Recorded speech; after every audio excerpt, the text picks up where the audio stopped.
Today's topic, we'll be taking a look at Season 6B of Doctor Who. This is the recent release by Big Finish, but before I talk about this, I think it's a lot more fitting that I start with the first one that Big Finish did, because Beyond War Games is definitely the best starting out point if you are interested in Season 6B. Big Finish really nailed it with this release to make it a very good introduction into Season 6B. Season 6B continues the story after the War Games and before Spearhead from Space, with the Time Lords using the Second Doctor like a pawn to deal with external threats and concerns the Time Lords have, and essentially using the Doctor to do their dirty work, more specifically the CIA, the Celestial Intervention Agency. Season 6B shows the Time Lords in a very negative light of using people and dispose of them in the process once their role is complete, which Omega became the victim of the very same process, who provided the Time Lords with the ability of time travel, which gave them their technological superiority in the universe.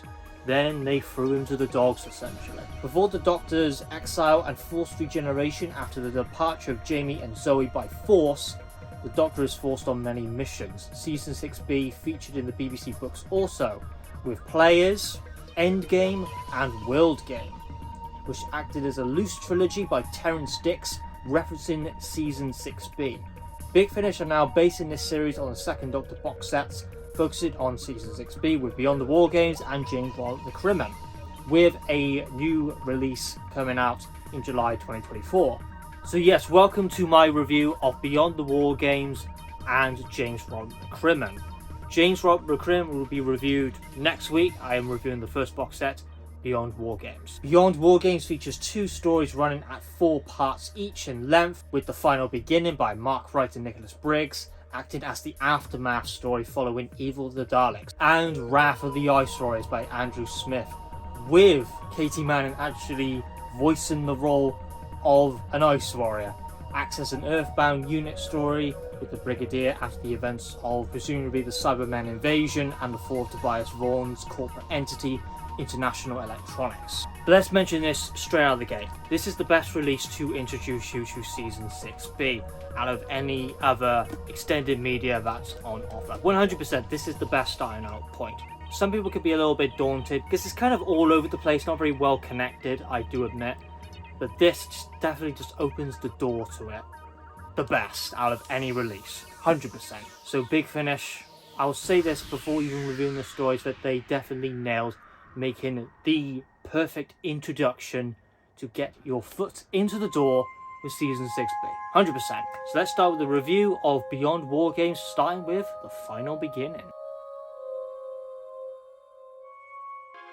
The final beginning acts as a story that proceeds right after the events of the Doctor on trial during episode 10 of the War Games, and being sent into a void of emptiness and bleakness, which I initially didn't like the concept of Season 6B, because I feel like it took that element out of it where the Doctor was literally executed right at that point.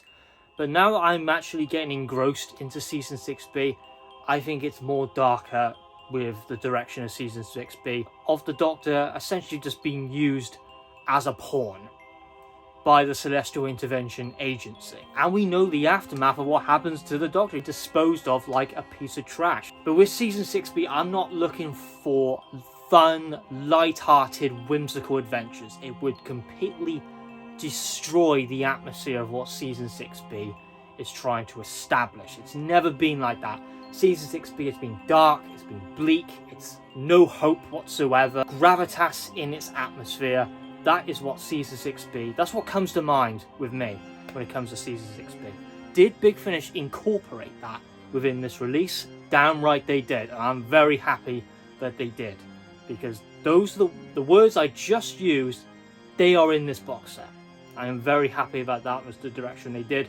No light-hearted stories, no whimsical stories or anything like that. It will just completely dilute what's it about, what Season 6B is about. So nailed it. They understand Season 6B.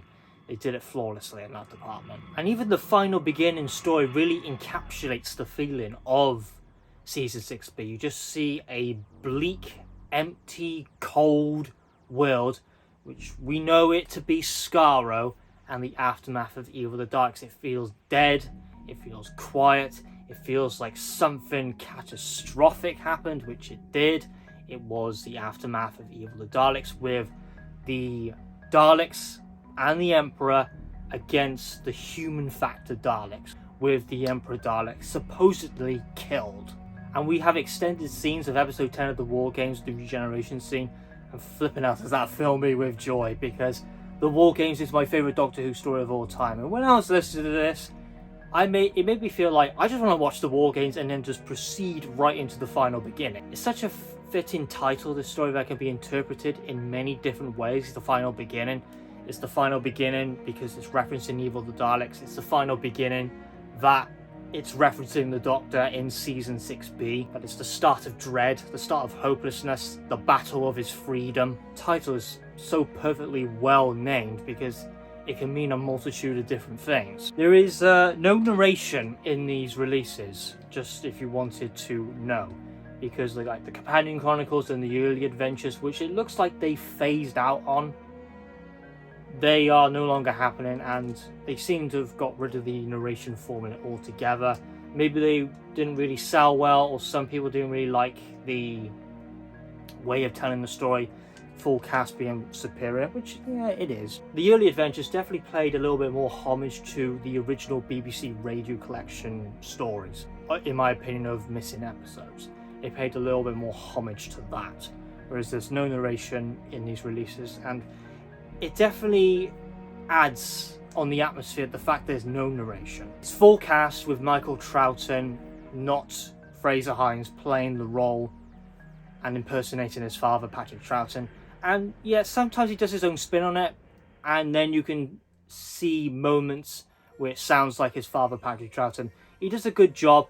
I would say it took a little bit of time for me to adjust. I got used to it and I enjoyed his performance. Also, the telepathic references to season 7 with Spearhead from Space, the Ambassadors of Death, all these mental images the Doctor's seeing, that'll fill you with nostalgia. And we have an introduction to a very, very interesting character, Raven. I really don't want to say too much about this character, but all I would say is that she is one conniving sadist. That is her character in the nutshell. Top notch to Emma Noakes. She nailed the role of playing a very conniving sadist in the story, who takes pleasure of pretty much torturing and controlling people to do what she wants. She's part of the Celestial Intervention Agency, and what season 6B is achieving very well is to not see the Time Lords in this perfect light, that they are extremely capable of evil. You put the Time Lords and the Daleks together, and it really isn't just black and white as it seems, and the Time Lords are this, well, a decent society, but they have their evil, disgusting roots too. She definitely wins for me in this box set. She just delivers the role. She enjoys it. She just delivers the role to a T. We have these very foreboding scenes of the Doctor having these almost like flashback mental images of what was happening on Skaro with the infighting between the Daleks and the human factor Daleks. Putting Raven aside, I wouldn't say there's anything too special about the characters, not at this moment in time. That more plays out rather later, especially in the actual epilogue of this release, and I'm not really going to say that really, because I would say that would take too much out of it if I just say it on this video. Part 1 is just a solid introduction to just get you into the era and the season of season 6B. It just establishes everything that I'm looking for that is just about season 6B. Foreboding, delivering this feeling of apprehension almost, gravitas in its feel and atmosphere. No hope, bleak, got it all down. The Doctor does take quite a few stabs at the Celestial Intervention Agency, calls them a bunch of hypocrites, but we do see a what if scenario happen here, which I would love Big Finish to explore, but that would mean that season 7 doesn't happen in the way that the TV series established it. I think this would be such a good direction to go down. If the Doctor becomes a member of the Celestial Intervention Agency, then he will get out of his predicament, in a way. Not really his freedom. He works for the CIA and he doesn't get stranded and trapped on Earth and not forced to regenerate. So season 7 doesn't play out the way the TV series established it. If they can explore that direction as like an alternate what-if universe, they've done that before with Unbound. That would be freaking incredible. I would love to see how it plays out. I always love these what-if scenarios. It's been done before and I love it, like Blood Heat.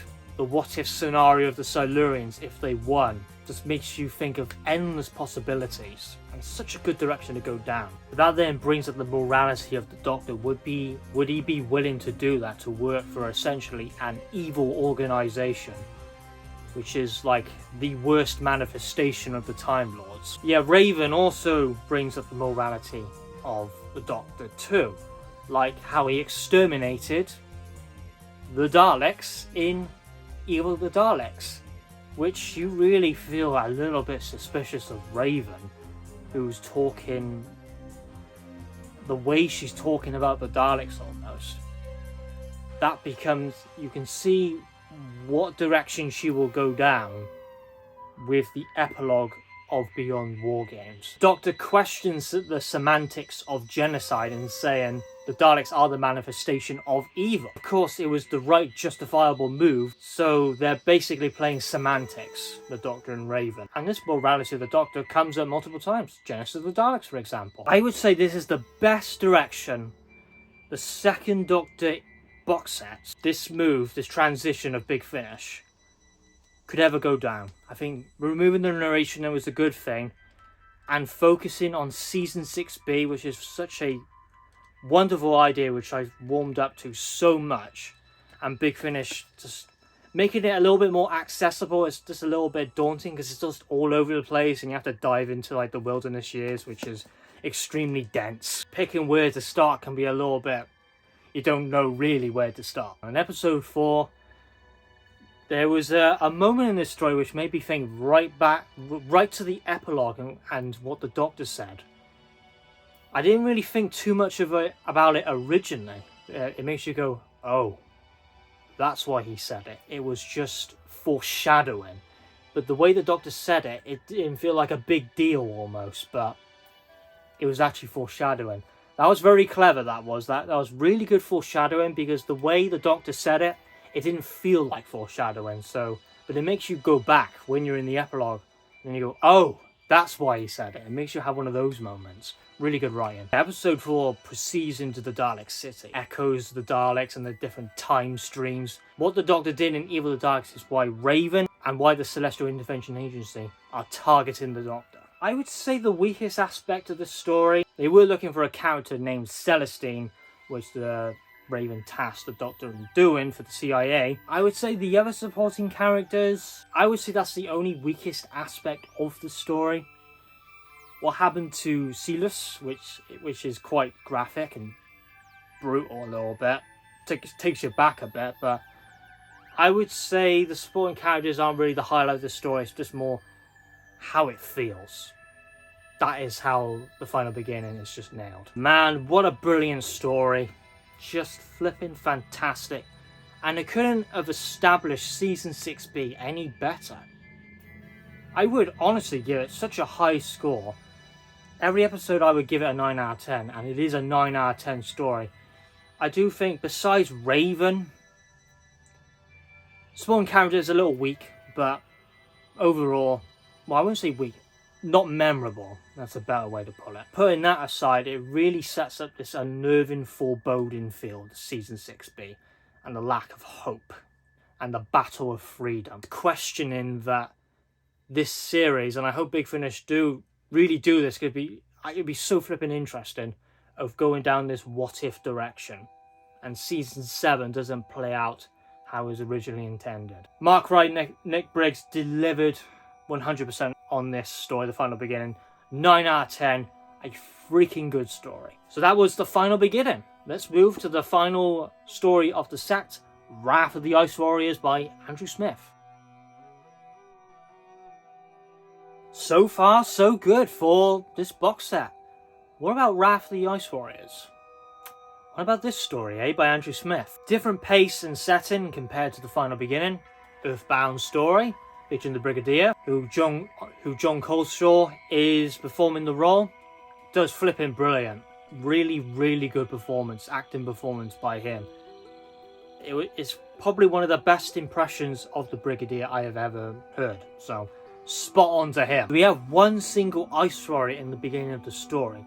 This Ice Warrior appears a little bit more different compared to the other Ice Warriors the Doctor has encountered in the past. This makes the Doctor and the listener think, why is that the case? He entered Earth and his stealth pod was shot down, terrorizing wherever it is going to find a communication source. In the first half of Wrath of the Ice Warriors, I wouldn't say this episode does anything particularly new with the Ice Warriors. I was saying to myself, this story doesn't really stand out compared to the others. Seeds of Death is definitely the strongest centered Ice Warrior story without question. Curse of Peladon does its own thing, and I even prefer the Ice Warriors, the original story, in some aspects compared to this. And truth be told, I'm not the biggest fan of the original Ice Warriors story. Those were my thoughts and feelings when I was listening to the first half of this box set. So, sorry, not box set, of Wrath of the Ice Warriors. Again, Andrew Smith, like the previous story, plays nice respect to continuity, not going over the top fan wank like John Peel or Craig Hinton, and bringing up Mars Probe 7 and there will be a mission to Mars in several months. And the Doctor warning that it could be a bad idea. The Doctor and Sheena are prisoners of the Ice Warrior. Intense radio interference is being taken place, disrupting communication systems, and feels quite a similar story of attempting to trick Ice Warriors by stalling, like the original Ice Warrior story. The Doctor is curious about Styles' armour and the fleet by Jupiter. Sheena Flynn also acts quite avoidant in many situations, which makes you unsure about her motivations. The positives with both the stories is that they are well paced, they are very easy stories to digest and nothing too dense, and the themes and atmosphere of the two stories, along with the sound design and music, have a foreboding feeling that works really well in Season 6B. Some of the twists you can definitely see coming. It's interesting to hear Katie Manning voice a rather impressive reptilian impression of Lady Zalander. It's pretty good and a lot of fun. You can tell that Katie Manning enjoyed performing the role. But yeah, in terms of story and the first half, I thought it was pretty simple, very easy to digest. I would say the same thing with the final beginning, but I think I was just more engrossed in the story because in many aspects it was just like flipping brilliant. But I think I was a little bit less engrossed in this story compared to the final beginning. The second half, the story takes a much more interesting direction. But this also comes as downfall almost of what Andrew Smith did, in my opinion. Now, exposition, I think it's fine. It's good to have it in there when it's done correctly, but he flipping dumps it on you on episode 3. It's thrown right in your face. You're almost suffocated. That's not the best way of delivering exposition, of just dumping it that quickly. You just need to space it out a little bit so it feels a little bit less contrived and just forced right in your face.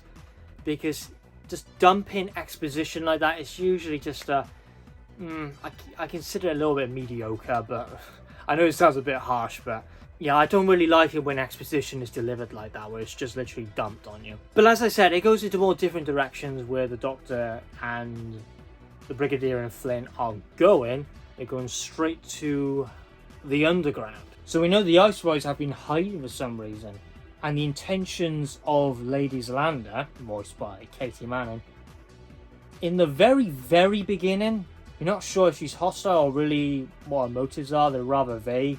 The ambiguity of the factions that supports Lady Zalander and the other Ice Warriors in different armor. You then have it doesn't really last that long, have a dilemma on which faction is more friendly and the side of foe, or none of them could be trusted. But it's pretty obvious, and I wish they probably experimented on that aspect a little bit better. It's just flipped to one side so quickly. I think it could have been established where there is a level of this ambiguity and duality between the two factions, the two Ice Warrior factions, and then coming to a conclusion of which side is evil and which one is good. It's so predictable, you won't really know the answer. So I wish they dabbled in that a little bit more and focused less on just dumping exposition in episode 3. Episode 4 is definitely the best part out of the story, 100%. It just really gets moving. You then understand Lady Zalander's motives, more of a conqueror, very connected to the roots of the Ice Warriors. If it was intentional or unintentional, referencing the Curse of Peladon, how the Ice Warriors are very different and their conquering ways, you can tell they don't really believe in that anymore. So there's obviously divided factions within the Ice Warriors, where some of the Ice Warriors are definitely more conquering planets and other worlds. Then you have the other ones who are more abided by honor, and the conquering planets is not really in their code anymore. It definitely makes the Ice Warriors more interesting as monsters, because I never put the Ice Warriors up like near Sontarans, Cybermen, Daleks. I personally don't, but this moves it up a little bit for me to make them a little bit more interesting. Wrath of the Ice Warriors is a very flawed story in my opinion, but it's still very good. The final beginning definitely 100% to me shines in this box over Wrath of the Ice Warriors. As I said, I will repeat and recap episode 1 and 2. I think it's fairly simple. Again, that's not always a bad thing, but I was waiting for things to be established, and that could have been the case. They could have done that in episode 1 and 2. Then you have this huge exposition dump in episode 3, which that could have been 100% established better. But it does pick up rather well in episode 4. So Wrath of the Ice Warriors, I will give it a respectable 7 out of 10. It's a good story. I enjoy it. I think it's very flawed in some places. But this box set rather, cracking good epilogue or cliffhanger, which gets you ready for this, which I will review later on the channel. So with Wrath of the Ice Warriors, I'm not seeing its praises too much compared to the final beginning. That being said, this is the best, not one of the best, but the best introduction if you are interested in Season 6B of Doctor Who out of every single thing related to Season 6B. This is the best introduction. If you are interested in Season 6B and don't know where to start, it's this. It is this. And if you flip and enjoy it like I do, then proceed to this. If you enjoy this, look into the extended media and wilderness years like the BBC PDA and EDA books. This box set for me gets an 8 out of 10 overall. If Wrath of the Ice Warriors didn't have its flaws, this box set would be, I would say, over a 9 out of 10. But Wrath of the Ice Warriors just let it down a little bit, but not everything's perfect, of course, but still a cracking good box set and an 8 out of 10. Beyond War Games is a solid introduction to Season 6B.